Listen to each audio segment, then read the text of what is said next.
আমাদের বন্যপ্রাণী ব্যবস্থাপনা ও প্রকৃতি সংরক্ষণ বিভাগ ঢাকা এর অধীনে আমাদের এ পর্যন্ত যে তালিকাটা তৈরি হয়েছে, আমাদের সরকারি কমিশনার ভূমি সদর উনি যেটা বললেন যে এটা আমাদের হিসাব অনুযায়ী ৭৭টা শিল্প প্রতিষ্ঠান এবং রিসোর্ট কটেজের তালিকা আমরা তৈরি করেছি এবং এর বিপরীতে উচ্ছেদ মোকদ্দমা দায়ের করা হয়েছে। তো এইগুলোই আসলে পর্যায়ক্রমে এটা আসতেছে। আমরা তারই একটা অংশ হিসাবে আজকে যেটা দেখলেন, আমরা এই উচ্ছেদ অভিযানে নেমেছি। তো এখানে প্রায় এই ৭৭টা শিল্প প্রতিষ্ঠানের বিপরীতে ২০০ একরের উপরে বনভূমি জবরদখল হয়ে আসছে দীর্ঘদিন ধরে। এটা আমরা বিভিন্নভাবে চেষ্টা করেছি, জেলা প্রশাসনের সহায়তায় বিভিন্নভাবে আমরা চেষ্টা করে আসছি। তো যাই হোক, অনেক প্রতিবন্ধকতা অতিক্রম করে আমরা এই পর্যায়ে আসতে পেরেছি। এই জন্য আমি জেলা প্রশাসক মহোদয়কে ধন্যবাদ জানাই। বিশেষ করে আমাদের আজকে জেলা প্রশাসক মহোদয়ের নির্দেশে আমাদের যে ম্যাজিস্ট্রেট মহোদয় এখানে আসছেন, দীর্ঘ সময় ধরে আমাদেরকে এখানে এই উচ্ছেদ কাজে অভিযানে নেতৃত্ব দিচ্ছেন, এই জন্য তাকেও আমি ধন্যবাদ জানাচ্ছি। এইটা বিভিন্ন কারণে একেবারে হয়নি ওইটা না, আমরা যে বললাম কিছু জায়গা আমাদের বনায়নের আওতায় নিয়ে আসছি আমরা।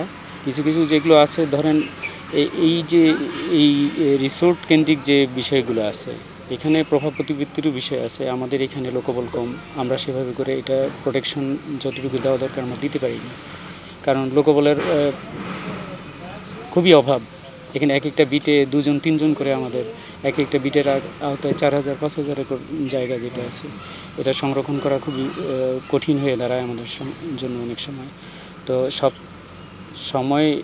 সময় তো একই রকম যায় না। এখন আমরা যেহেতু এই বিষয়গুলো নিয়ে খুব তৎপর, বন বিভাগ এবং আমাদের জেলা প্রশাসন, আমরা এই যৌথভাবে এই কাজগুলো এগিয়ে নিতে চাই এবং এগুলো সম্পূর্ণটাই যেটা উদ্ধার হবে এটা বনায়নের আওতায় নিয়ে আসবো আমরা।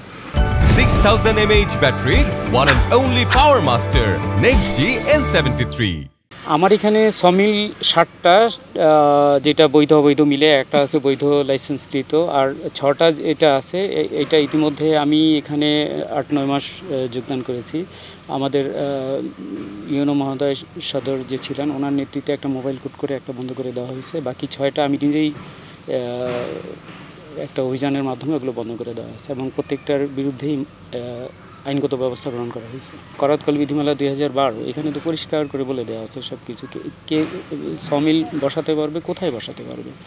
এটা বনাঞ্চল থেকে 10 কিলোমিটার দূরে, সেটা আবার পৌরসভা বা উপজেলা সদর এইগুলো ক্রাইটেরিয়ার ভিতরে আছে, যে সেটা হলে পৌরসভা হলে পৌরসভার ভিতরে এটা যে কোনো জায়গায় করতে পারবে, কিন্তু পৌরসভার বাহিরে এটা 10 কিলোমিটার বনাঞ্চলের ভিতরে এটা করা যাবে না।